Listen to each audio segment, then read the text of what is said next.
疲れた時とか、やりたくないなといった時にね、気持ちを良くする時にはですね、気持ちを良くするという心ではなく行動する、ね、朝を元気に起きたり、元気な言動をするとか、歩くっていうのはですね、元気に歩くっていうのも気持ちよくする元になると言われています。元気にしたいと思うだけでなく、あちこちね、楽しく行くことが元気にする元になるみたいです。いやー、スウェーデンはこれからですね、だんだんと暗くなります。まあね、夏は明るくて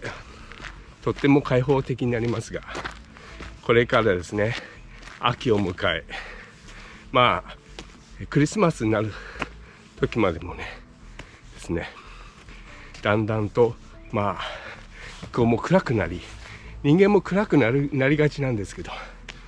そういう時に外をね歩いたり、雨でも外で活動するっていうのは、ここに生きていくための術の一つです。私はそれをね、実践して元気よく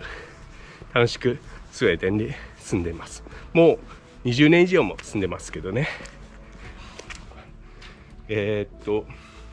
っと気をつけて上がっていきたいと思いますね。あそこにカラスがいます。いや、スウェーデンのカラスってちょっと日本のカラスとはちょっと違うみたいですね。ちょっとここもちょっと岩になってますけど、いつものように上がっていきます。なぜスウェーデンですね移住したか、多分ご視聴されている方は、興味があるかもしれませんので、ちょっと話したいと思います。今日はですね、結構ガスってて、あんまり綺麗ではありませんけど、こういうのも一つの綺麗なスウェーデン特有の気候ですね。今日はだいぶガスってます。前の動画と同じですね。あそこにヨットハーバーがありますね。ちょっと先にあってちょっと見えないかもしれませんが、ちょっと私のなぜここにスウェーデンに来たかっていう話をする前にですね、こちらからですね、こちらはちょっといわゆるホテルがありまして、ここはちょっと自由に行くことができます。ここで毎朝会社に行く前にいろんな天気で、雨の時もですね、ここに来て気分転換をして、朝のねリフレッシュしてから仕事をしてるんですけど、天気のいい時には結構綺麗に見えますね。あそこはヨットハーバーですね。辺りを歩いて、いつもいつもっていうか午後歩いたりすることもあります。冬はあそこは完全凍結しましたね。動画でも配信したんですけど、あそこに見える、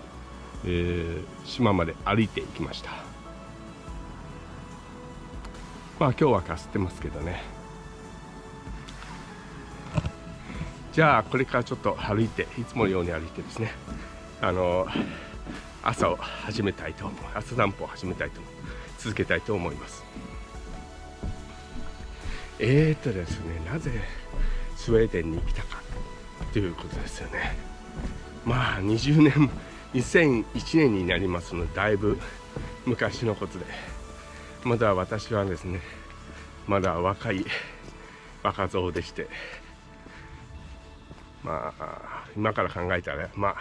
ちょっと大胆な決断したかなという感じですけど、スウェーデンに来る前まではですね、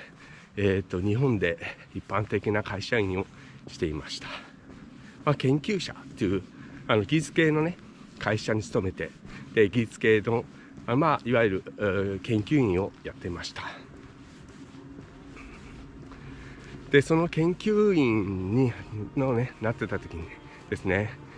いつかドクターを取って博士号を取ってですね、もういろんな材料をですね、材料関係なんですけど発明したいなっていうのがいつも夢でした。その会社にですね約8年間ぐらい働いてですね、その時にこの会社ではですねドクターを取ってなんとかっていう話ではねかなり難しそうなので、8年経つ前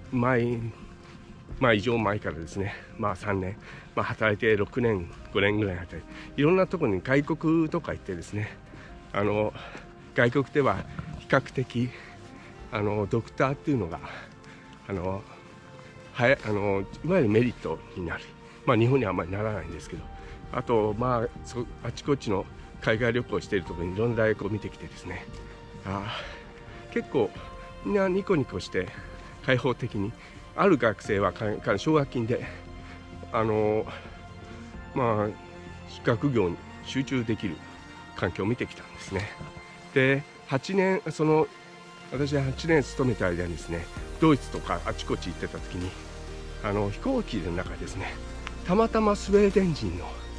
の人に会いまして、でその方にですね、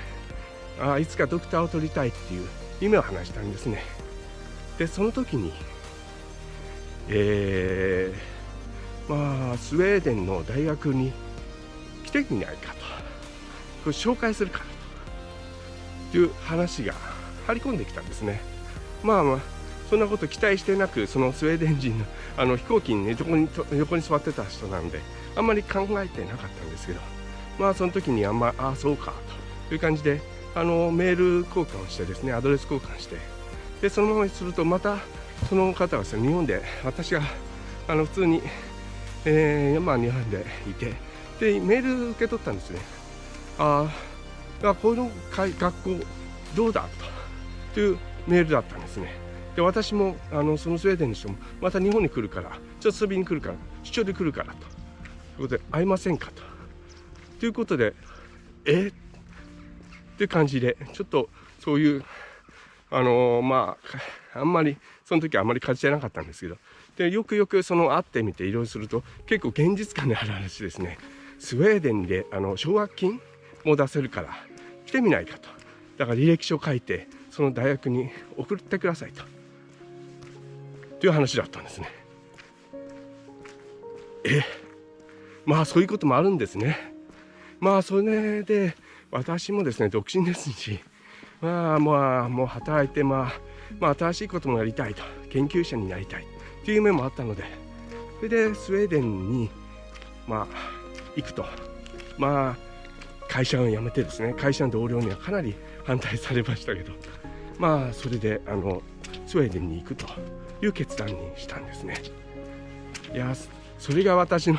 スウェーデンでのに移住した元ですね。それまでスウェーデンっていう国自体知らなかったんですね。大学といえばイギリスとかアメリカ、ドイツぐらいですよね。スウェーデンっていう名前すら入ってなかったんですけど、そういうきっかけですね、スウェーデンに来ることになったんですね。また後々深い話したいと思いますけど、それで無難なく結構長くなりますけどね。でドクターを取って博士号 PhD ですね取って、でその後今の現地企業に就職しました。一番初めに入った部署としては研究員と、また地元企業に入ってですね、で今はちょっと他の、グローバル調達とかいう仕事をやってますけど、マネージャーとして、それが今の状況ですが、人生っていうのはですねいろいろあるものです。ご視聴している方にもね、何か新しいことはないかなと思っていればですね、それを思い続ければ何か新しいことが起こるものです。いつもですね前向きにいればと思います。あんまり偉そうにすみますけど、私はその時に見た、その時に感じた、その状況において動いてるだけで、あまり戦略的ではないですけど、私はこんな感じで生きてます。いやスウェーデンの上松でした。とてもあんまり面白くない話をしましたけれども、また動画ですね、いろんなスウェーデンので見られないような、風景ですね、街並みとかですね、いろんなイベントがあると思いますけど、そういうものをですね配信していきたいと思います。スウェーデンの上松でした。よろしくお願いします。さよなら。